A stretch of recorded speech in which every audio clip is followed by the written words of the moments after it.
ओंकारबीजरूपाय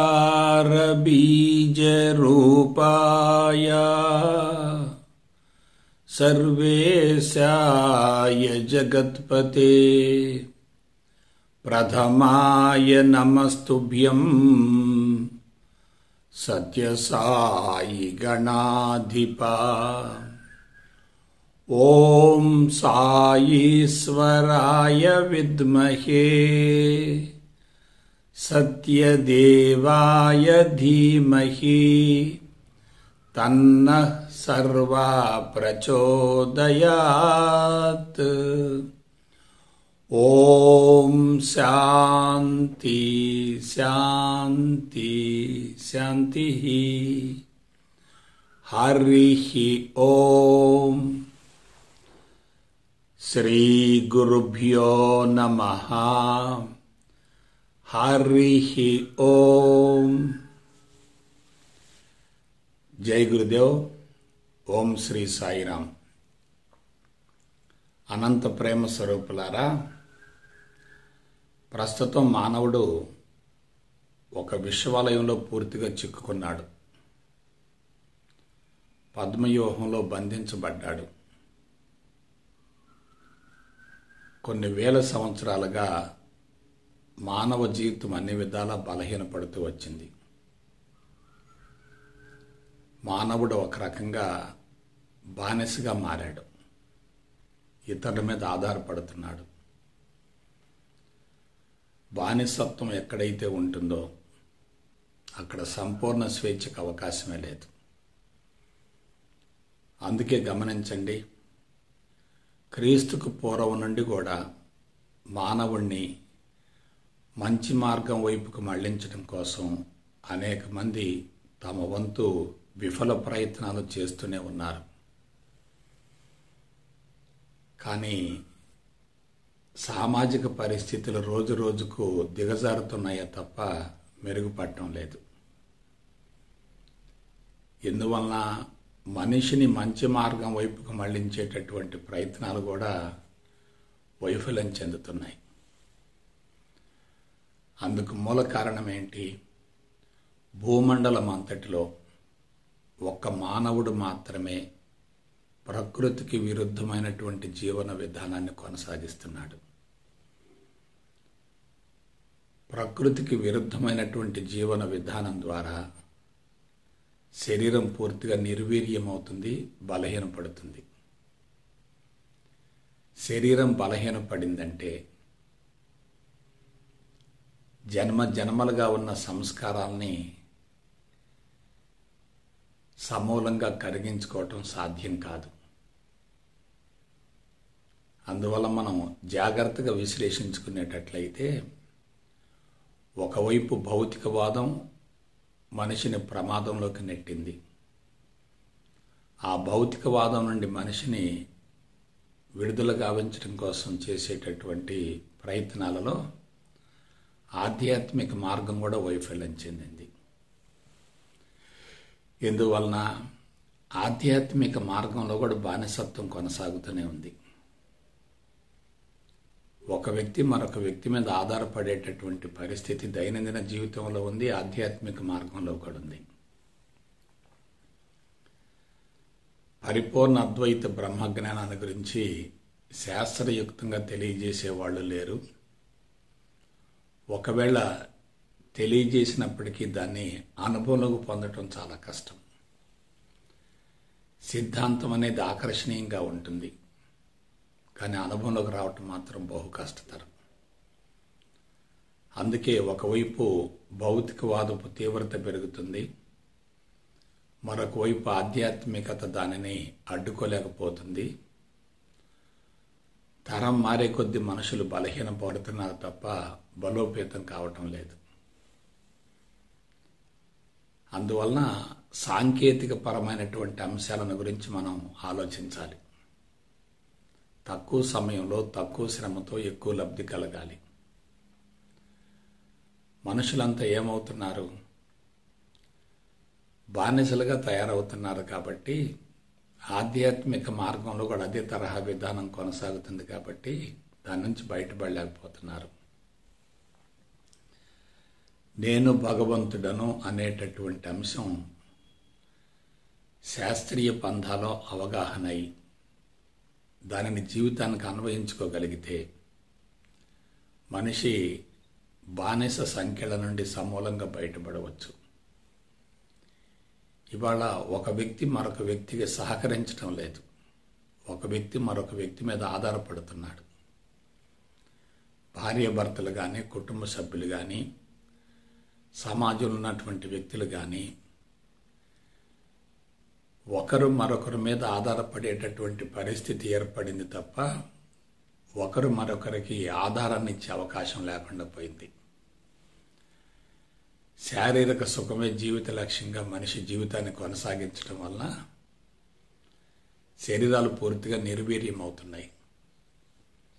శరీరంలో ప్రాణశక్తి యొక్క మోతాదు హరించుకుపోతుంది. తమోగుణం తారాస్థాయికి చేరుతుంది. శ్రమించటానికి మనిషి శరీరం సహకరించక స్తబ్దతగా ఉండిపోతున్నాడు. మానసిక ఒత్తిడితో పనిచేయటానికి, ప్రశాంతమైనటువంటి మనసుతో పనిచేయటానికి మధ్య స్పష్టమైనటువంటి వ్యత్యాసం ఉంటుంది కదా. అందువల్ల సాంకేతిక పరమైనటువంటి అంశాన్ని మనం పరిగణనలోనికి తీసుకోవాలి.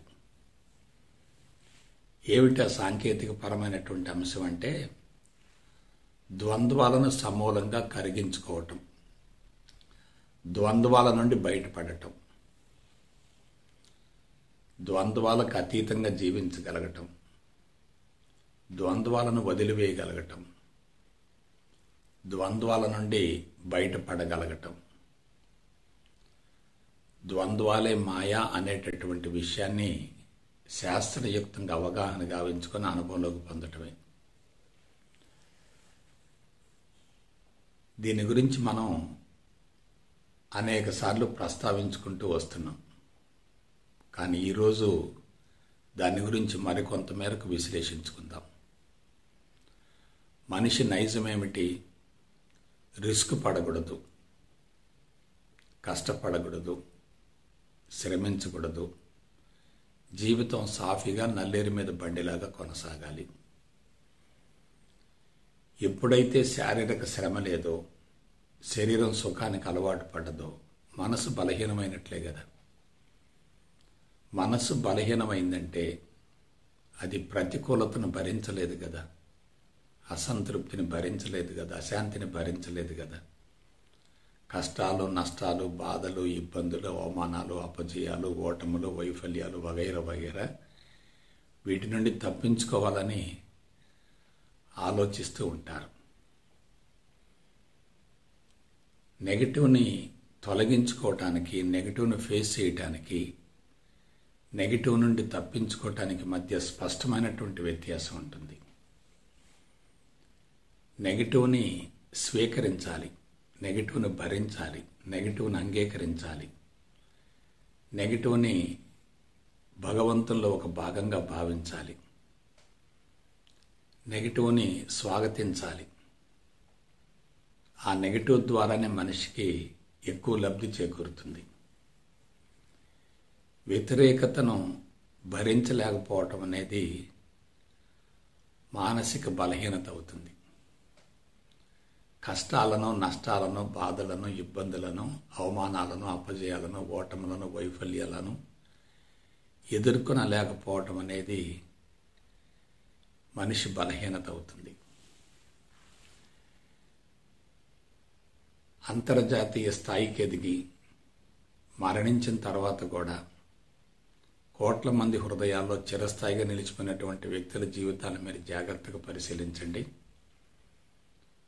వాళ్ళు పాజిటివ్ని ఆశించలేదు, నెగిటివ్ని ఎదుర్కొన్నారు, నెగిటివ్ను భరించారు, నెగిటివ్ను స్వీకరించారు, నెగిటివ్ను స్వాగతించారు. చెడు అనేది మంచికి ప్రేరణ అయినప్పుడు, చెడు ద్వారానే మంచి బహిర్గతం అవుతున్నప్పుడు, చెడు లేకుండా మంచికి గుర్తింపు లేనప్పుడు, చెడు అనేది మనిషికి అనుభవాన్ని ఇస్తున్నప్పుడు, చెడును ఎందుకు వ్యతిరేకించాలి? ఆధ్యాత్మిక మార్గంలో ఉన్నవాళ్ళు కూడా భగవంతుని గురించి ఆలోచిస్తున్నారు తప్ప రాక్షసుల గురించి, దుష్టులను గురించి, నెగిటివ్ను పెంచేటటువంటి వ్యక్తులను గురించి ఆలోచించటం లేదు. కీలకమైన అంశం ఏంటంటే నెగిటివ్ అనేది తప్పనిసరిగా అవసరం. నెగిటివే పాజిటివ్కి ఆధారం అవుతుంది. నెగిటివ్ లేకుండా పాజిటివ్కి అవకాశమే లేదు. మనం పాజిటివ్ను కోరుకుంటూ నెగిటివ్ను వ్యతిరేకిస్తున్నామంటే అది అజ్ఞానమే కదా. పుట్టుకను హర్షిస్తూ ఉన్నాం, మరణాన్ని వ్యతిరేకిస్తూ ఉన్నాం. మరణాన్ని వ్యతిరేకించడం అంటే మరణాన్ని ఆహ్వానించడమే కదా. మనం వ్యతిరేకించేది ఏదైనా మనోఫలకంలో బలపడుతుంది కదా. కాబట్టి వ్యతిరేకించడం అనేది బానిసత్వాన్ని పెంచుతుంది, భయాన్ని పెంచుతుంది, అసంతృప్తిని, ఆవేశాన్ని, ఉద్రేకాన్ని పెంచుతుంది. ఏ వ్యక్తి అయినా నెగిటివ్ను భరించలేడు. నెగిటివ్ ద్వారా అంతరంగంలో అసౌకర్యం కలుగుతుంది. అసౌకర్యం నుండి బయటపడటం కోసం నెగిటివ్ను తొలగించుకునే ప్రయత్నం చేస్తారు. ఆ నెగిటివ్ను తొలగించుకునేటటువంటి ప్రయత్నంలో మనుషులు ఏమవుతారంటే దాన్ని ఇంకా పెంచుకుంటూ ఉంటారు. నెగిటివ్ ఉండకూడదు అనుకుంటారు, పాజిటివే కావాలనుకుంటారు, విజయాన్ని కోరుకుంటూ ఉంటారు, అపజయాన్ని వ్యతిరేకిస్తూ ఉంటారు. కానీ అపజయం అనేటటువంటి బలమైనటువంటి బీజమే విజయానికి నాంది అవుతుంది. మనిషి ఎంత ఎక్కువ శాతం కష్టాలకు లోనైతే అంత ఉన్నతంగా ఎదుగుతాడు. నెగిటివ్ను కరిగించుకోవాలంటే నెగిటివ్ను తప్పనిసరిగా అనుభవించాలి. నెగిటివ్ థాట్స్ వస్తున్నాయంటే, చెడు ఆలోచనలు వస్తున్నాయంటే జీవుడు శుద్ధవుతున్నాడని భావించుకోవాలి. చెడు ఆలోచనలు ఉండకూడదు అనుకుంటాం, చెడు కర్మలు జరగకూడదు అనుకుంటాం, అంతా సాఫీగా కొనసాగాలనుకుంటాం. ఈ విధంగా ఎవరైతే భావిస్తూ ఉంటారో వాళ్ళు దాన్ని వ్యతిరేకిస్తూ ఉంటారు. అది లేకుండా ఉండాలని కోరుకుంటూ ఉంటారు. రిస్క్ పడటానికి ఇష్టపడరు. ఆధ్యాత్మిక మార్గం అంతా ఈ ఒక్క సూత్రం మీదనే కొనసాగుతుంది. గమనించండి. శారీరక మమకారం, ఇంద్రియాల వినోదం ఉన్నంత వరకు మనిషి తప్పనిసరిగా నెగటివ్ను వ్యతిరేకిస్తూ ఉంటాడు. శారీరక మమకారం లేకుండా ఇంద్రియ నిగ్రహం ఉందనుకోండి, నెగటివ్ను భరించగలుగుతాడు. కాబట్టి జాగ్రత్తగా విశ్లేషించుకుంటే, విచారించుకుంటే నెగటివ్ అనేది తప్పనిసరిగా అవసరమే. విజయాలను సాధించటం ద్వారా మనిషి బాహ్యముఖ ప్రయాణాన్ని పెంచుకుంటాడు. అపజయాలకు లోనైతే మనిషి అంతర్ముఖ ప్రయాణానికి మళ్ళుతాడు. అంతర్ముఖ ప్రయాణం ఆత్మకు చేరువు గావిస్తుంది. బాహ్యముఖ ప్రయాణం బంధాలను పెంచుతుంది. ప్రస్తుతం అందరూ కూడా బాహ్యముఖ ప్రయాణాన్ని పెంచుకుంటున్నారు. ఆధ్యాత్మిక మార్గంలోకి ప్రవేశించినప్పటికీ నెగిటివ్ను తొలగించుకునే ప్రయత్నం చేస్తున్నారు, కానీ దానిని స్వీకరించలేకపోతున్నారు. నెగిటివ్ అనేది వరమే, శాపం కానే కాదు. నెగిటివ్ అనేది అవసరమే, అది ప్రమాదం కానే కాదు. నెగిటివ్ని కరిగించుకుంటే అక్కడ మిగిలేది పాజిటివ్నే కదా. ఇవాళ నెగిటివ్ ఉందంటే దాని వెనుకున్నటువంటి పాజిటివ్ తప్పనిసరిగా భవిష్యత్తులో బహిర్గతం అవుతుంది కదా. అడుగున పాజిటివ్ ఉంటుంది, బయట నెగిటివ్ ఉంటుంది. నెగిటివ్ను మనం కొంతకాలం భరించగలిగితే, ఓర్పు సహనంతో కొంతకాలం ఉండగలిగితే దాని వెనుకనున్నటువంటి పాజిటివ్ బహిర్గతం అవుతుంది. మానవ జీవితాన్ని కూడా పరిశీలించండి. మొదటి అర్ధభాగం బాగా కష్టపడేవాళ్ళు రెండవ అర్ధభాగంలో విశ్రాంతిని పొందుతారు. మొదటి అర్ధభాగంలో బాగా సుఖపడ్డటువంటి వాళ్ళు, భోగాలను అనుభవించినటువంటి వాళ్ళు రెండవ అర్ధభాగంలో నరకాన్ని చవి చూస్తారు. ఇవాళ మనుషులంతా కూడా భౌతికవాదపు మత్తులో ఉండి శారీరక సుఖాన్ని ఆనందంగా భ్రమించి నెగటివ్ను భరించలేక పాజిటివ్ను కోరుకుంటూ పాజిటివ్ కోసం వెంపర్లాడుతూ అభద్రతా భావాన్ని పెంచుకుంటూ శారీరకంగా మానసికంగా బానిసలవుతున్నారు. ఆధ్యాత్మిక మార్గంలో ఉన్నటువంటి వాళ్ళు కూడా బానిసలుగానే ఉంటున్నారు. ఎవరైతే నేను భగవంతుడను అనేటటువంటి అంశాన్ని అనుభవంలోకి పొందగలుగుతారో ఇక అక్కడ బానిసత్వానికి అవకాశమే ఉండదు. ఎటువంటి ప్రక్రియలు చేపట్టినా అవన్నీ కూడా పాక్షికం అవుతాయి. ఆధ్యాత్మిక మార్గాలన్నీ అసంపూర్ణాలే. అవన్నీ బంధాలను పెంచుతాయి, బానిసత్వాన్ని పెంచుతాయి, మనిషిని పూర్తిగా ఇతరుల మీద ఆధారపడే విధంగా తయారు చేస్తాయి. కానీ మనిషి ఏం చేయాలి? సంపూర్ణ స్వేచ్ఛను పొందాలి. దానికి ఒకే ఒక కీలకమైన మార్గం ఏంటంటే నెగిటివ్ను వ్యతిరేకించకుండా ఉండటం, పాజిటివ్ను ఆశించకుండా ఉండటం. పాజిటివ్ కోసం పరితపిస్తున్నామంటే నెగిటివ్ను వ్యతిరేకిస్తున్నట్లే. నెగిటివ్ను వ్యతిరేకిస్తున్నామంటే పాజిటివ్ కోసం పరితపిస్తున్నట్లే. మనసు ద్వంద్వాల మధ్య ఘర్షణ పడుతుందంటే ఆధ్యాత్మిక పరిణతికి అవకాశమే లేదు. ద్వంద్వాలు అనేవి చాలా ప్రమాదకరమైనవి. అవి మాయకు ప్రతిరూపం. నెగిటివ్ మాయే, పాజిటివ్ కూడా మాయే. ఈ విశ్వంలో ఏదైతే మారుతుందో అది మాయకు ప్రతిరూపం. నెగిటివ్ శాశ్వతం కాదు, పాజిటివ్ శాశ్వతం కాదు. నెగిటివ్ మారుతుంది, పాజిటివ్ కూడా మారుతుంది. మారేది శాశ్వతం కానప్పుడు నెగిటివ్ కూడా మాయే కదా, పాజిటివ్ కూడా మాయే కదా.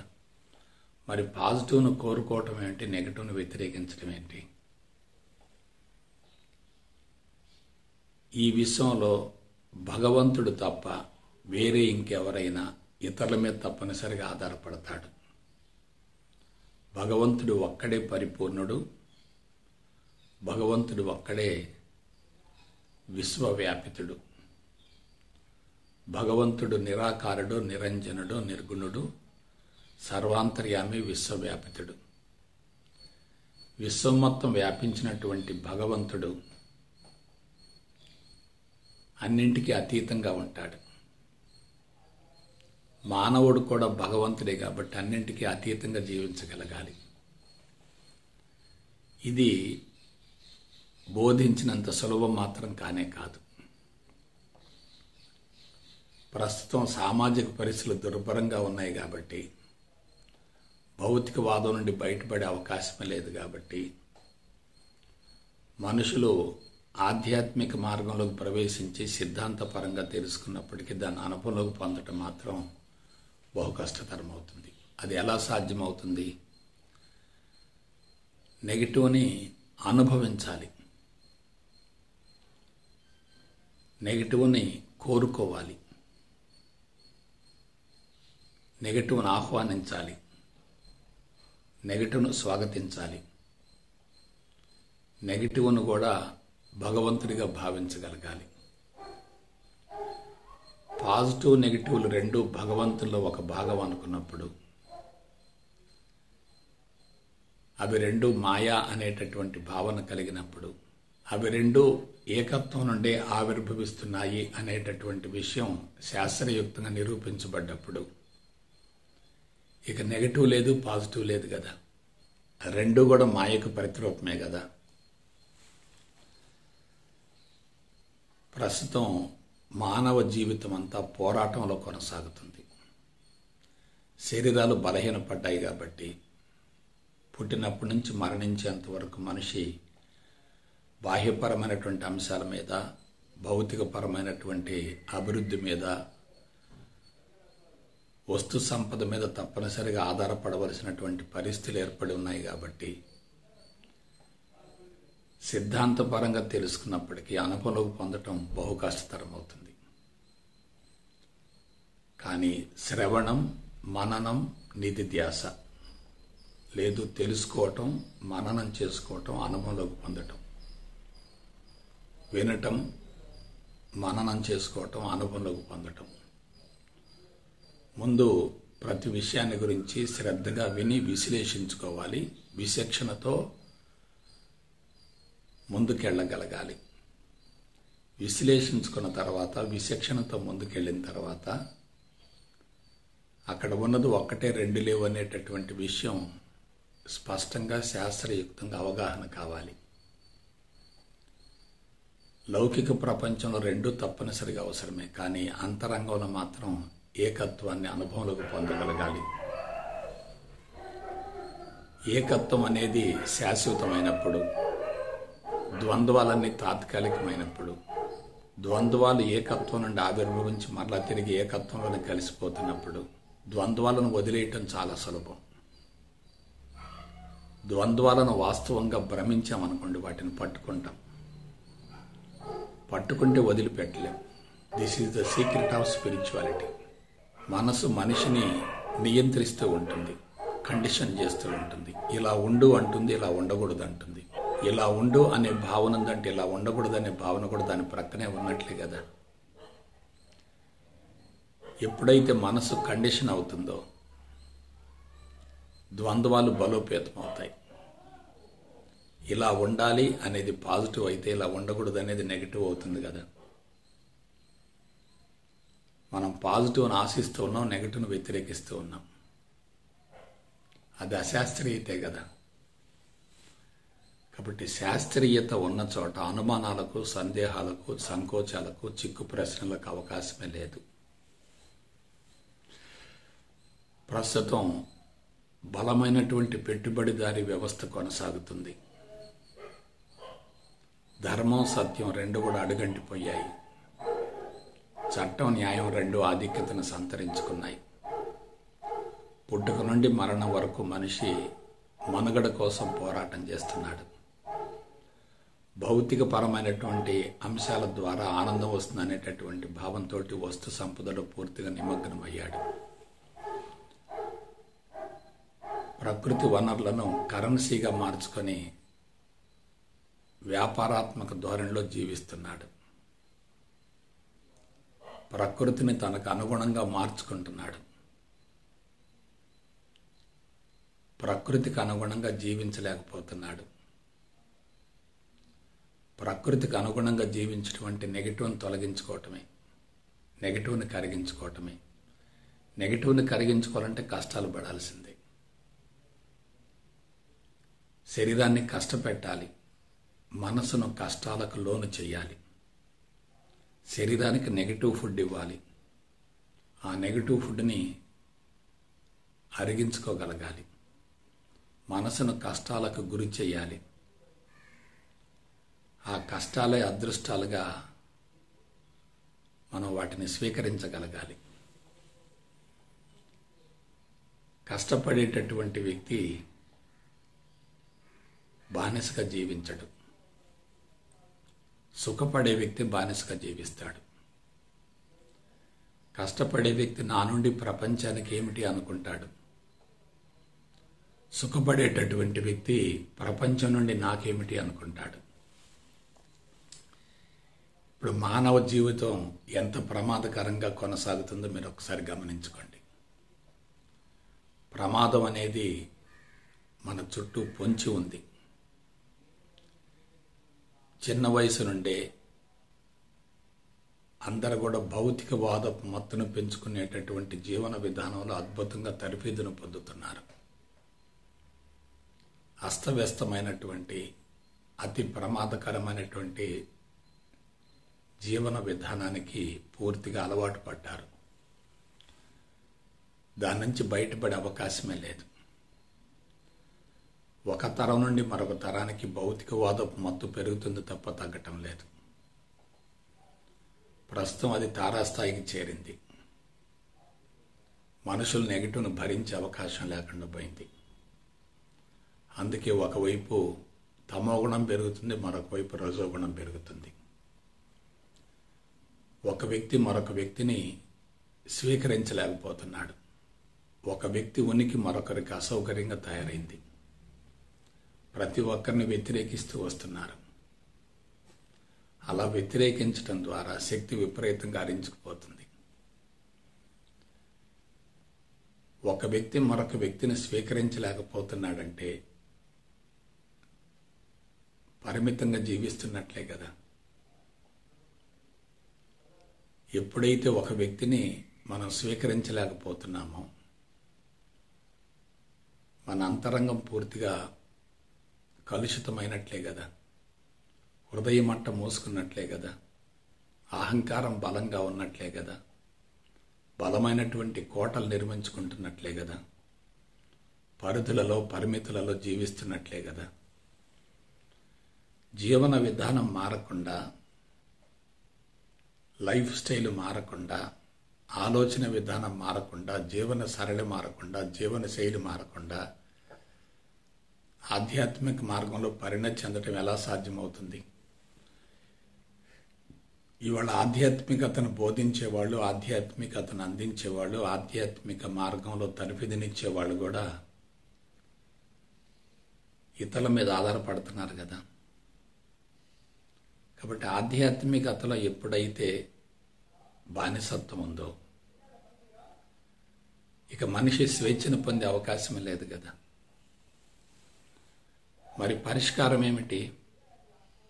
సంపూర్ణ స్వేచ్ఛను పొందటమే. అది ఎలా సాధ్యమవుతుంది?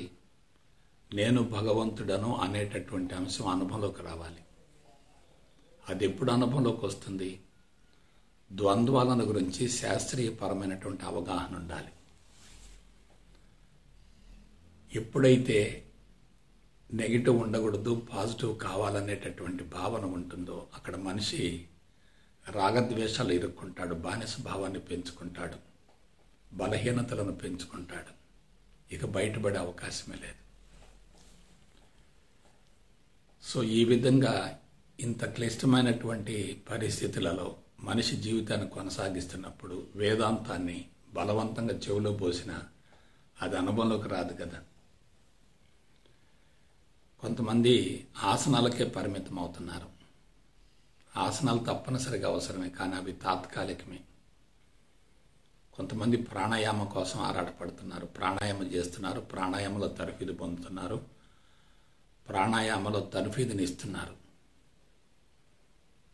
అది స్వాదిష్టాన చక్రానికి పరిమితం అవుతుంది. ఎంతో కొంత మేరకు ప్రాణశక్తిని పెంచే అవకాశం ఉంది, కానీ ప్రజ్ఞ కొంచెంచుకొని ఉండి ఆసనాలు వేసినా ప్రాణాయామం కొనసాగించినటువంటి ఫలితం ఉండదు.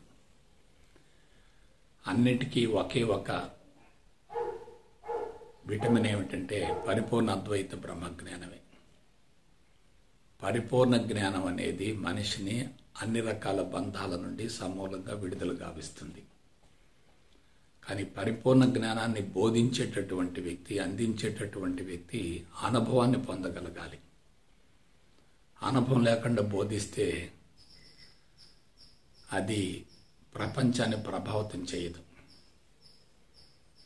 అనుభవంలోకి పొందాలంటే సాంకేతిక పరమైనటువంటి విధానాన్ని అనుసరించాలి. అసలు ప్రకృతిలో ఏం జరుగుతుంది? ప్రకృతి తనకు అనుగుణంగా జీవించేటటువంటి జీవుల్ని నిరంతరం కాపాడుకుంటూ ఉంటుంది, ఎంపిక చేసుకుంటూ ఉంటుంది, రక్షిస్తూ ఉంటుంది. తనకు విరుద్ధంగా జీవించేటటువంటి జీవుల్ని తప్పనిసరిగా అది తొలగించుకుంటుంది, భక్షిస్తుంది కూడా. మానవుడు ప్రకృతికి విరుద్ధంగా జీవిస్తున్నాడా, అనుకూలంగా జీవిస్తున్నాడా? 100% ప్రకృతికి విరుద్ధంగా జీవిస్తున్నాడు. ప్రకృతికి విరుద్ధంగా జీవిస్తున్నప్పుడు ఎంత కఠోర సాధన చేసిన సాధన మొత్తం బుడిదలు పోసిన పన్నీరు అవుతుంది కదా. ప్రకృతికి విరుద్ధంగా జీవిస్తున్నప్పుడు విషయ పరిజ్ఞానం కానీ వేదాంతం కానీ అవగాహన కాదు కదా. కాబట్టి వేదాంతం అవగాహన కావాలంటే మనసు సంసిద్ధమై ఉండాలి. మనసు సంసిద్ధమై ఉన్నప్పుడే చెప్పేటటువంటి విషయం అమృతంలా ఉంటుంది. మనసు సంసిద్ధం కానప్పుడు చెప్పేటటువంటి విషయం అసౌకర్యంగా ఉంటుంది. సత్యం అనేది ఎప్పుడూ మారదు, మాయ మాత్రం మారుతూ ఉంటుంది. మాయను బోధిస్తూ ఉన్నప్పుడు సత్యదర్శనం కాదు కదా. సత్యదర్శనం కావాలంటే తప్పనిసరిగా మాయ నుండి బయటపడే అనుభవాన్ని పొందాలి కదా.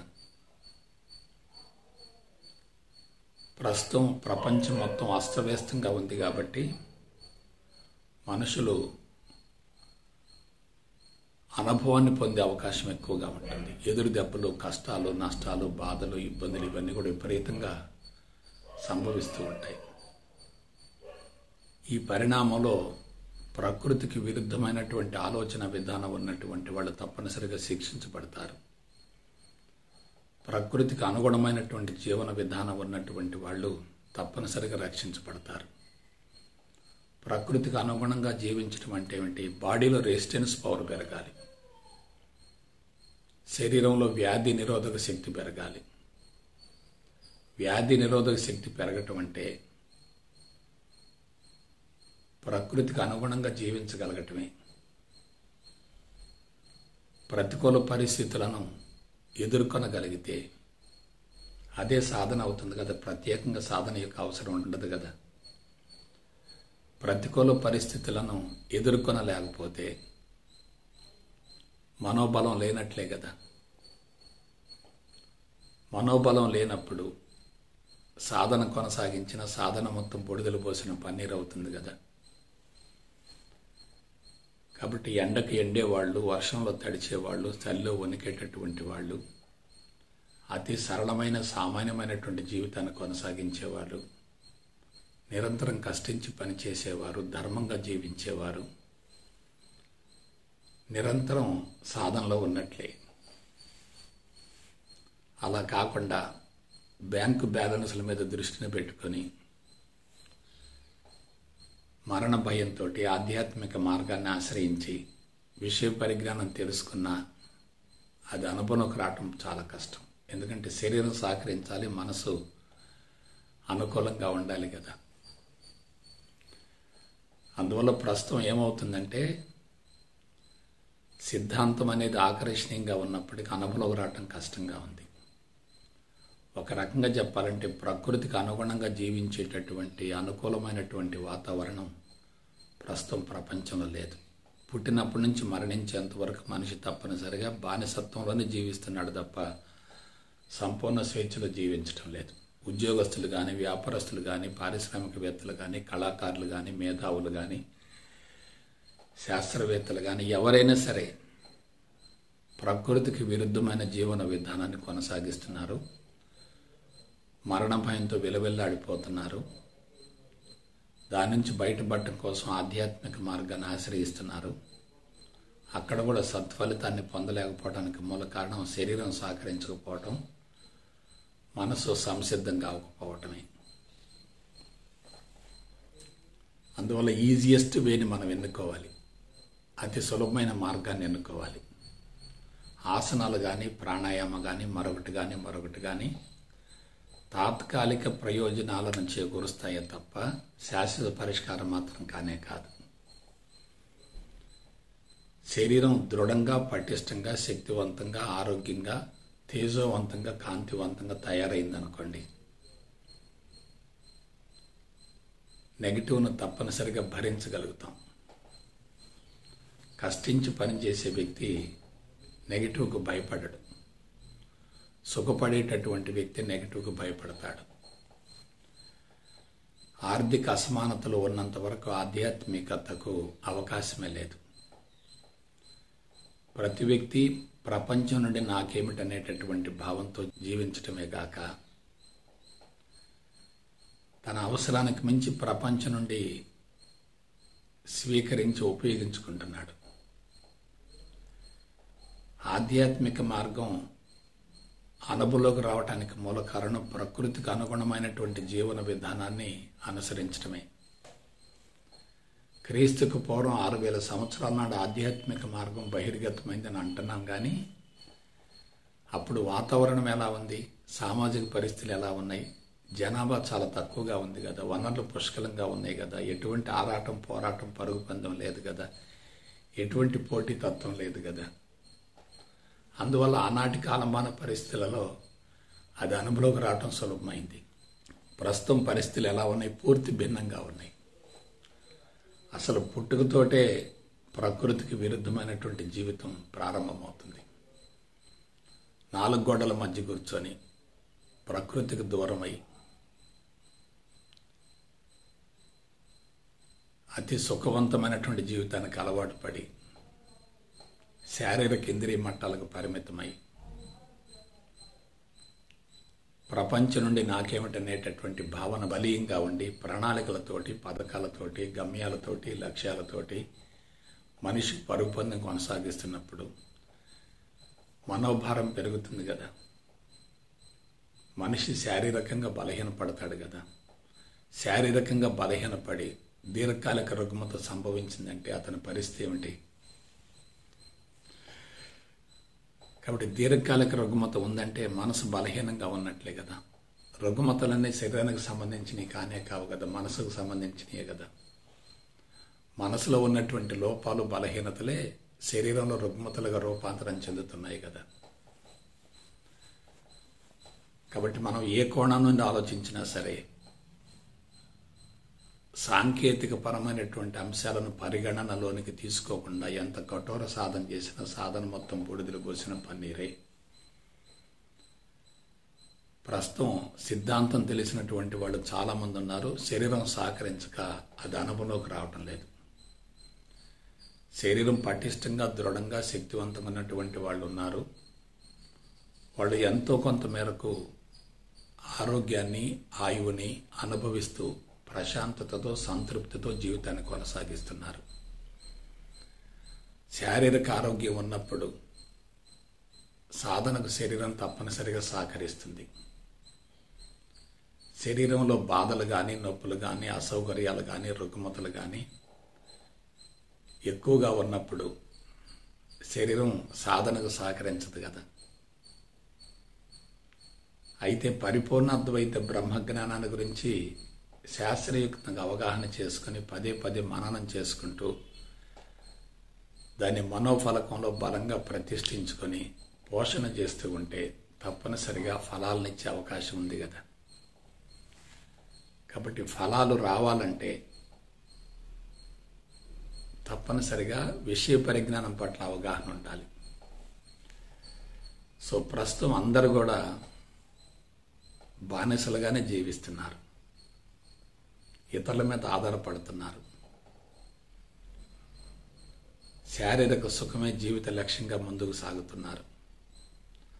తరాలు మారే కొద్ది శరీరాలు బలహీనపడుతున్నాయి. భౌతిక కాలుష్యం పెరుగుతుంది, వాతావరణ కాలుష్యం పెరుగుతుంది, మనో కాలుష్యం పెరుగుతుంది. మనిషి విషవలయంలో పూర్తిగా చిక్కుకున్నాడు, మాయాక్షేత్రంలో బంధించబడ్డాడు, పద్మవ్యూహంలో చిక్కుకున్నాడు, నీటి నుండి బయటపడ్డ చేప మాదిరిగా ఉన్నాడు. ఆధ్యాత్మిక మార్గాన్ని ఆశ్రయిస్తున్నాడు, అక్కడ కూడా సమూలంగా వైఫల్యం చెందుతున్నాడు. అసలు ప్రత్యేకంగా ఆధ్యాత్మిక జీవన విధానం అనేది ఎక్కడుంది? లౌకిక జీవితమే ఆధ్యాత్మికంగా రూపాంతరం చెందుతుంది. లౌకిక జీవితం అస్తవ్యస్తంగా ఉంటే ఆధ్యాత్మికత కూడా అదే తరహాలో కొనసాగుతుంది కదా. లౌకిక జీవితం నియమబద్ధంగా ఉంటే ఆధ్యాత్మిక మార్గం అతి సులభంగా అనుభవంలోకి వస్తుంది కదా. కళ్ళు తెరిచినప్పటి స్థితి కళ్ళు మూసుకున్న దాని మీద, కళ్ళు మూసుకున్నప్పటి స్థితి కళ్ళు తెరిచిన దాని మీద ప్రత్యక్షంగా ఉంటుంది కదా. కళ్ళు మూసుకోబోయే ముందు మానసికంగా సంసిద్ధమైతే అంతరంగం సమూలంగా శుద్ధి అయ్యే అవకాశం ఉంటుంది. కళ్ళు మూసుకోవటం అనేది అంతరంగ శుద్ధి కోసమే కేటాయించబడేటట్లయితే మానసిక సంసిద్ధత ఉండాలి. మానసికంగా సంసిద్ధమై సాధన కొనసాగించేటట్లయితే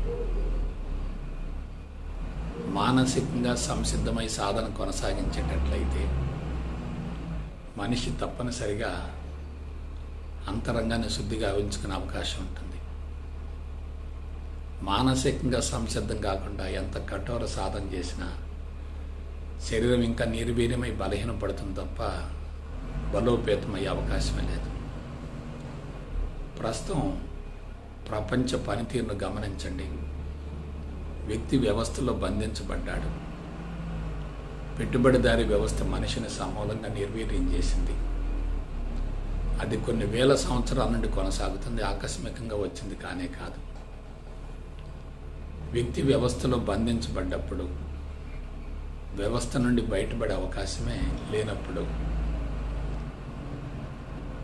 వ్యవస్థలో బంధించబడి కఠోర సాధన చేసినప్పటికీ సత్ఫలితం రాదు కదా. అయితే సొల్యూషన్ ఏంటంటే ఒక్కటే, తనను తాను ఉద్ధరించుకునే ప్రయత్నం చేయాలి. ప్రపంచాన్ని మార్చాలి అనే భావన అతి ప్రమాదకరమైంది. ప్రపంచాన్ని అనుకూలంగా మార్చుకోవాలి అనే భావన కూడా ప్రమాదకరమైంది. ప్రపంచానికి అనుగుణంగా జీవిస్తూ బంధాల నుంచి బయటపడగలిగితే మనిషి సంపూర్ణ స్వేచ్ఛను పొందే అవకాశం ఉంటుంది. బంధాలు కొనసాగుతున్నంత వరకు సాధన కొనసాగించేటట్లయితే శక్తి విపరీతంగా హరించుకుపోతుంది. బయట ప్రపంచంతో ఘర్షణ వైఖరితో ఉండి కళ్ళు మూసుకోవడం చాలా ప్రమాదకరం. భౌతిక ప్రపంచం యొక్క స్వరూప స్వభావాన్ని గురించి తెలుసుకోగలిగితే, కళ్ళు మూసుకుంటే అంతరంగం సమూలంగా శుద్ధి అవుతుంది. నాకు తెలిసినంత వరకు పరిపూర్ణ అద్వైత బ్రహ్మజ్ఞానాన్ని గురించి లోతుగా విశ్లేషించుకోగలిగితే జీవితమే సాధనగా మారుతుంది. ఇక ప్రత్యేకంగా సాధన యొక్క అవసరమే ఉండదు. ఎవరైనా సాధన చేయాలి అనేటటువంటి భావంలో ఉన్నారంటే వాళ్ళు కర్మబంధంలో ఉన్నట్లే. సాధన అంటే చేయటం కాదు, ఏమీ చేయవలసినటువంటి అవసరం లేదు అనే విషయాన్ని అనుభవంలోకి పొందటమే. ఏదో ఒకటి చెయ్యాలి అనే భావన కలుగుతుందంటే అందుకు మూల కారణం అంతరంగమే తప్ప బాహ్య ప్రపంచం కానే కాదు. అంతరంగంలో జీవభావం బలీయంగా ఉందనుకోండి, మనిషి కర్మల కోసం ఆరాటపడుతూ ఉంటాడు. జీవభావం తక్కువగా ఉంటే కర్మల కోసం ఎక్కువగా పరితపించడం. ప్రస్తుతం మార్చాలి, సరిచేయాలి, సాధించాలి, తెలుసుకోవాలి, ఏదో చెయ్యాలి అనేటటువంటి భావనలు బలీయంగా ఉన్నాయంటే అందుకు మూల కారణం అంతరంగమే తప్ప బాహ్య ప్రపంచం కానే కాదు. సో ఈ విధంగా మానవ జీవితం అన్ని విధాలా బలహీనపడుతుంది. కాబట్టి మనం ఆధ్యాత్మిక మార్గంలోకి ప్రవేశించబోయే ముందే పూర్వపరాలను గురించి, లాభ నష్టాల గురించి సమూలంగా బేరీజు వేసుకోగలగాలి. ఎప్పుడైతే పూర్వపరాలను గురించినటువంటి అవగాహన ఉంటుందో అంతరంగాన్ని శుద్ధి చేసుకునేటటువంటి అవకాశం ఉంటుంది. శాస్త్ర పరిజ్ఞానం లేదనుకోండి, బలవంతంగా కళ్ళు మూసుకుంటే అంతరంగంలో అలజడి ఇంకా పెరుగుతుంది తప్ప తగ్గే అవకాశం లేదు. చాలామంది ఆధ్యాత్మిక మార్గంలోకి ప్రవేశించిన తర్వాత బలహీనపడుతున్నారు. కొంతమందికి లేని రుగ్మతలు సంభవిస్తున్నాయి. పూర్ణ రుగ్మతలు తొలగిపోవటం లేదు. సాధన కొనసాగించినంతకాలం మందులు మానేస్తున్నారు. ఆ తర్వాత మందులు మళ్ళా ప్రారంభిస్తున్నారు. సాధన కొనసాగిస్తూ మందులు ఉపయోగించడం అంటే దాని అర్థం ఏంటి? సాధనలో పట్టు లభించినట్లే కదా. సాధనలో పట్టు లభించకపోతే ఇక సాధన కొనసాగించడం ఎందుకు? ఇంకా బలహీనపడటమే కదా. కాబట్టి విషయ పరిజ్ఞానం అనేది మనిషికి ఎంతో కొంతమేరకు సంతృప్తినిస్తుంది. నెగిటివ్లో ఉన్నటువంటి ప్రమాదాన్ని తెలుసుకోవాలి, నెగిటివ్లో ఉన్నటువంటి ఔన్నత్యాన్ని తెలుసుకోవాలి, నెగిటివ్ యొక్క అవసరాన్ని కూడా తెలుసుకోవాలి. నెగిటివ్ అనేది పాజిటివ్కి బీజం అవుతుంది. ఎప్పుడైతే నెగిటివ్ అనేది మనకు వ్యతిరేకం కాదు అనుకుంటామో మనకు తెలియకుండానే దాన్ని స్వీకరిస్తాం. నెగిటివ్ అనుకుంటే దాన్ని వ్యతిరేకిస్తూ ఉంటాం, తొలగించుకునే ప్రయత్నం చేస్తాం. అది తొలగిపోకపోతే ఇంకా ఘర్షణ పడుతూ ఉంటాం. శరీరంలో ఒక చోట నొప్పి ఉందనుకోండి, దాన్ని మనం వదిలేస్తే నొప్పి ఆటోమేటిక్గా తగ్గిపోతుంది. వ్యతిరేకిస్తూ ఉంటే దాని తీవ్రత ఇంకా పెరుగుతుంది. శత్రువులు కానీ వ్యతిరేకించేటటువంటి వ్యక్తులు కానీ గుర్తుకొస్తున్నారు అనుకోండి, వాళ్ళ ద్వారా మనకు ఎటువంటి ప్రమాదం జరగలేదు, ఎటువంటి నష్టం జరగలేదు, ఎంతో కొంతమేరకు లాభం కలిగింది, ప్రయోజనం కలిగింది అనేటటువంటి భావన మనసులో పడ్డదనుకోండి, ఇంకా వ్యతిరేకత ఉండదు కదా. వ్యతిరేకత అనేది మనకు మనంగా సృష్టించుకున్నదే తప్ప అక్కడ వాస్తవం కానే కాదు. కొంతమంది బద్ధ శత్రువులైనా సరే మానసికంగా స్వీకరిస్తూ ఉంటారు.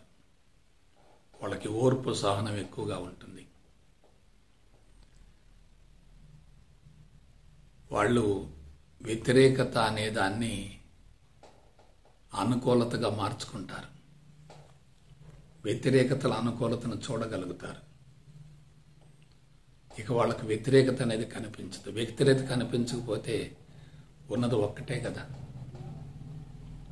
వ్యతిరేకత అనేది కనిపించలేదంటే అనుకూలత కూడా లేనట్లే కదా. అవి రెండు లేకపోతే అక్కడ మిగిలేది శూన్యమే కదా.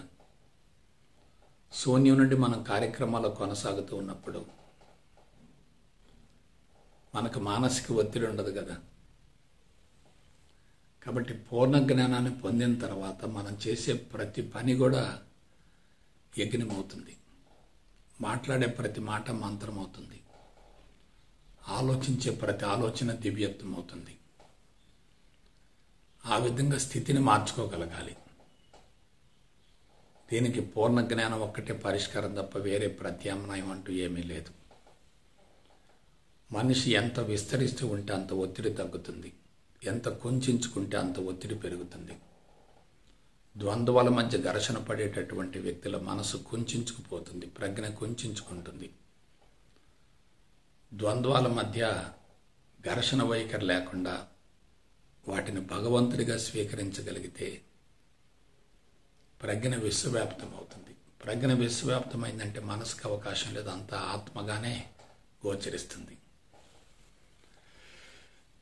కాబట్టి ప్రస్తుతం విశ్వాల నుంచి బయటపడటం కోసం మనం సాంకేతిక విధానాన్ని అనుసరించడం అంటే నెగిటివ్ని పాజిటివ్ని రెండింటిని కూడా తాత్కాలికంగా మాయగా, భ్రమగా, భ్రాంతిగా భావించి వదిలేయటం తప్ప వేరే మరొక ప్రత్యామ్నాయం లేనేలేదు. ముందు బీజంగా పడాలి, తర్వాత ఇవి ఫలాలుగా మారాలి. అందుకని వాటి స్వరూప స్వభావాన్ని గురించి అవగాహన గావించుకొని బీజాలుగా ప్రతిష్ఠించుకుంటే చాలు. మనసు ఎప్పుడైతే కలుషితంగా ఉంటుందో, లోపాలు బలహీనతలు ఎక్కువగా ఉంటాయో, ఘర్షణ వైఖరితో ఉండేటట్లయితే, అసంతృప్తిగా శాంతిగా ఉండేటట్లయితే తమో రజోగుణాలు బాగా ప్రకోపించి దీర్ఘకాలిక రుగ్మతలు సంభవించి శరీరం పూర్తిగా అదుపు తప్పే అవకాశం ఉంటుంది.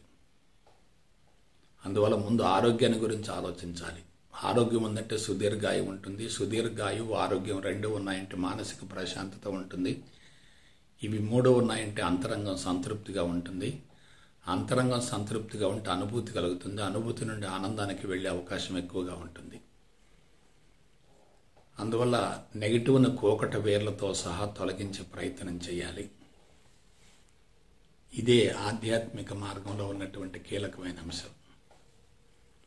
మనం నవీన సాంకేతిక పరిజ్ఞానం ఉపయోగించాలి తప్ప బలవంతంగా కఠోరంగా సాధనలు చేయకూడదు.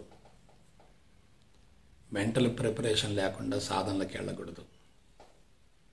మెంటల్ ప్రిపరేషన్ ఉందంటే మనిషి తప్పనిసరిగా ద్వంద్వాలను భగవంతునిగా భావించే అవకాశం ఉంటుంది. మెంటల్ ప్రిపరేషన్ ఎప్పుడైతే ఉండదో కళ్ళు మూసుకోవటం ప్రమాదకరంగా ఉంటుంది. అసలు సాధన చేయటమే ప్రమాదకరంగా మారుతుంది. కాబట్టి సాధన అనేది ప్రత్యేకంగా చేసేది కానే కాదు, జీవితాన్నే సాధనగా మార్చుకోగలగాలి. అందుకు మనం చేయవలసింది ఒక్కటే, నెగిటివ్ అనేది ఎక్కడా లేదు, అది మన అంతరంగ సృష్టి. మనం అంతరంగాన్నే సరి చేసుకుందాం. బాహ్య ప్రపంచాన్ని కొంతకాలం వదిలేద్దాం. బాహ్య ప్రపంచంలో నెగిటివ్ కనిపిస్తుంది అంటే అది అంతరంగపు సృష్టి కాబట్టి మనం దృష్టిని మొత్తం అంతరంగం మీద కేంద్రీకరించాలి తప్ప బాహ్య ప్రపంచాన్ని అనుకూలంగా మార్చుకునే ప్రయత్నం చేయకూడదు, శక్తిని ఖర్చు చేయకూడదు. అంతరంగం ఎప్పుడైతే ప్రశాంతంగా ఉంటుందో సాధన కూడా అదే తరహాలో కొనసాగుతుంది. కాబట్టి రాగం కానీ, ద్వేషం కానీ, మంచి కానీ, చెడు కానీ, లాభం కానీ, నష్టం కానీ, విజయం కానీ, అపజయం కానీ, పుట్టుక కానీ, మరణం కానీ, ఇదంతా కూడా మాయకు ప్రతిరూపమే. పుట్టుకకు ముందు భగవంతుడు ఉంటాడు, మరణం తర్వాత భగవంతుడు ఉంటాడు, మధ్యలో కేవలం జీవుడు మాత్రమే ఉంటాడు. ఆ జీవుడిని కలిగించుకుంటే ఆ జీవుడి దేవుడైతే ఆ దేవుడు కొంతకాలం శరీరంతో కొనసాగి విశ్వంలో సునాయాసంగా కలిసిపోతాడు. దాన్నే ముక్తి లేక మోక్షం అంటాడు, సంపూర్ణ స్వేచ్ఛను పొందటం అంటారు. అదే మానవ జీవిత పరమార్థం అవుతుంది. అదే జీవితాన్ని సద్వినియోగపరచుకోవటం అంటే, సార్థకం చేసుకోవటం అంటే. ఇంతకు మించి ఇంక సబ్జెక్ట్ ఏమీ లేదు, ఏమీ లేదు. అసలు ఏమీ లేదు అనేటటువంటి భావన కలిగితే దానికి మనం ప్రాధాన్యతనివ్వం. ఏదో ఉంది అనే భావన కలిగితేనే దానికి ప్రాధాన్యతనిస్తాం. అసలు ఆధ్యాత్మికత అనేది ప్రత్యేకంగా లేదు. ఆధ్యాత్మికత కూడా ఒక బంధమే. భౌతికవాదాన్ని వ్యతిరేకిస్తూ ఆధ్యాత్మికత కోసం పరితపిస్తున్నామంటే అక్కడ రాగద్వేషాలు ఉన్నట్లే కదా. భౌతికవాదం ప్రమాదకరం అనుకున్నప్పుడు, బంధం అనుకున్నప్పుడు ఆధ్యాత్మికత కూడా ప్రమాదకరం, బంధమే కదా. నెగిటివ్ ప్రమాదకరం అనుకున్నప్పుడు పాజిటివ్ కూడా ప్రమాదకరమే కదా. అలజడి ప్రమాదకరం అనుకున్నప్పుడు అనుభూతి కూడా ప్రమాదకరమే కదా. అసంతృప్తి బంధం అనుకున్నప్పుడు అనుభూతి కూడా బంధమే అవుతుంది కదా. కాబట్టి మనం ఏం చేయాలి? అంతటిని ఏకత్వంగా భావించగలగాలి. అందుకు శాస్త్రీయ పరిజ్ఞానాన్ని ఉపయోగించాలి. ఉన్నది ఏకత్వమే, రెండు లేవు, రెండవది లేదు. ఏకత్వాన్ని గుర్తించడమే సత్యదర్శనం అంటే. ఏకత్వాన్ని గుర్తించనంత వరకు మనం తప్పనిసరిగా మాయచే ప్రలోభ పెట్టబడుతూ ఉంటాం. మాయ ఉందంటే అహంకారం ఉంటుంది, అహంకారం ఉందంటే ఆత్మస్థితికి వెళ్ళే అవకాశమే లేదు. అందువల్ల ఆధ్యాత్మిక మార్గంలో ప్రవేశించి సాధన చేసేవాళ్ళు కూడా బానిసలుగానే ఉంటున్నారు. వాళ్ళు ఇతరుల మీద ఆధారపడుతున్నారు, సంస్థలకు అతుక్కుపోతున్నారు, గురువులతో భౌతిక సంబంధాన్ని కోరుకుంటున్నారు,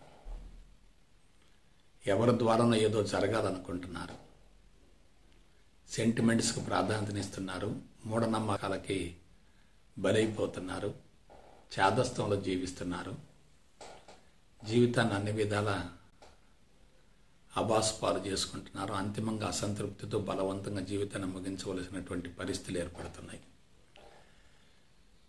ఇదంతా ఎందుకు జరుగుతుందంటే మానవుడి యొక్క మూలాలే దెబ్బతిన్నాయి. నేను ప్రకృతిలో ఒక భాగం అనేటటువంటి భావన మనిషి మర్చిపోయాడు. ప్రకృతిని తన ఆధీనంలో తీసుకోవాలనేటటువంటి భావంతో ప్రయత్నం చేస్తున్నాడు. తెలివి మేధా సంపత్తిని ఉపయోగించి ప్రకృతి మీద ప్రయోగాలు చేసి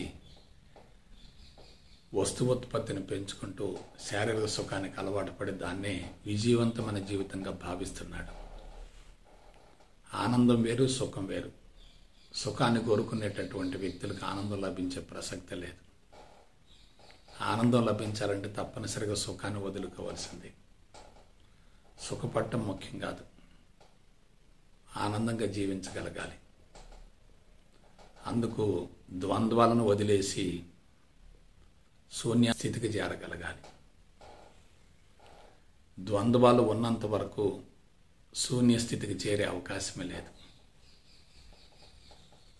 కాబట్టి ఇదంతా కూడా ఒక చైన్ మాదిరిగా కొనసాగుతుంది. గమనించండి. నేను పదే పదే ఎందుకు హెచ్చరిస్తున్నానంటే ద్వంద్వాల యొక్క స్వరూప స్వభావాన్ని తెలుసుకుంటే చాలు, మార్గం సులభతరమైనట్లే.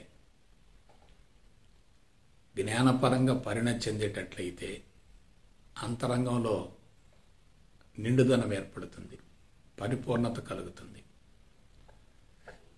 అంతరంగం సంతృప్తిగా పరిపూర్ణంగా ఉన్నప్పుడు ఇక బయట నుంచి ఏదో తెలుసుకోవాలనేటటువంటి ఆరాటం ఉండదు. అంతరంగంలో వెలితి ఉన్నప్పుడు, కొరత ఉన్నప్పుడు, లేమిడి ఉన్నప్పుడు, లోటు ఉన్నప్పుడు, ఏదో కావాలి అనే భావన ఎక్కువగా ఉన్నప్పుడు తెలుసుకోవాలనేటటువంటి తపన, ఆరాటం కూడా ఎక్కువగా ఉంటాయి. అసలు తెలుసుకోవలసినటువంటి అవసరం లేదు అనుకున్నప్పుడు మనసు ఎలా ఉంటుందో ఆలోచించండి. అందువల్ల అన్ని రకాల బంధాల నుండి సమూలంగా బయటపడి సంపూర్ణ స్వేచ్ఛతో జీవితాన్ని కొనసాగించాలంటే నేను భగవంతుడను అనేటటువంటి అంశం శాస్త్రయుక్తంగా అవగాహనై అనుభవంలోకి రావాల్సిందే. శాస్త్రీయత, హేతుబద్ధత ఇవి రెండు ఉన్న చోట అనుమానాలకు, సంకోచాలకు, చిక్కు ప్రశ్నలకు, సందేహాలకు అవకాశమే ఉండదు. నేను అనుసరించినటువంటి విధానాన్ని మీకు తెలియజేస్తున్నాను. ఇక దీని గురించి పదే పదే మీకు విశ్లేషించి చెప్పవలసిన అవసరం లేదు. ఈ ప్రపంచంలో సంపూర్ణ స్వేచ్ఛను పొందేటటువంటి వ్యక్తి భగవంతుడవుతాడు. అందుకు మనం అన్ని రకాల బంధాల నుంచి బయటపడాలి. ఆరోహణ క్రమాన్ని అనుసరించాలి, అవరోహణ క్రమాన్ని అనుసరించాలి. సాకారం ద్వారా నిరాకారానికి వెళ్ళాలి, నిరాకారం ద్వారా సాకారానికి రావాలి. అందరి మధ్య ఉండాలి, అన్నిటి మధ్య ఉండాలి, కానీ దేనిలో కూడా ఇరుక్కుపోకూడదు. అన్నిటికీ అతీతంగా జీవిస్తున్నప్పుడు మనిషి పూర్తిగా విడుదలవుతాడు, సంపూర్ణ స్వేచ్ఛను పొందగలుగుతాడు. కాబట్టి నాలో భగవంతుడున్నాడు అనే విషయం మొదటి స్థాయి అవుతుంది. నేను భగవంతుడను అనే విషయం సెకండ్ స్టేజ్ అవుతుంది.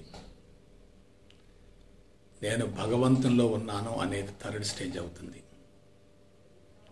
నేను విశ్వం మొత్తం వ్యాపించి ఉన్నాను అనే భావన సుప్రీం అవుతుంది. విశ్వం మొత్తం వ్యాపించి ఉన్నాను అనే భావన కలిగిందంటే ప్రజ్ఞ అనంతంగా విస్తరించి సంపూర్ణ స్వేచ్ఛను పొందే అవకాశం ఉంటుంది కదా. కాబట్టి సంపూర్ణ స్వేచ్ఛే భగవంతుడు అవుతాడు. స్వేచ్ఛ అనేది ఉందంటే అక్కడ తప్పనిసరిగా బంధాలకు అవకాశమే లేదు కదా. కాబట్టి మనిషి బానిస భావంతో జీవిస్తున్నాడు కాబట్టి, ఇతరుల మీద ఆధారపడుతున్నాడు కాబట్టి, అభద్రతా భావాన్ని పెంచుకున్నాడు కాబట్టి, ప్రపంచం నుండి నాకేమిటనే భావనతో జీవిస్తున్నాడు కాబట్టి, ప్రకృతికి దూరం అయ్యాడు కాబట్టి, ప్రకృతి వనరులను విచ్చలవిడిగా దోచుకుంటున్నాడు కాబట్టి మూలాలే దెబ్బతిన్నాయి. జీవన విధానం గాడి తప్పింది. జీవన విధానం గాడి తప్పిన తర్వాత ఆధ్యాత్మిక మార్గంలోకి ప్రవేశిస్తున్నారు. అక్కడ విషయ పరిజ్ఞానం అవగాహన కావట్లేదు. అవగాహన అయిన అనుభవంలోకి రావటం కష్టంగా ఉంది. ఎందుకంటే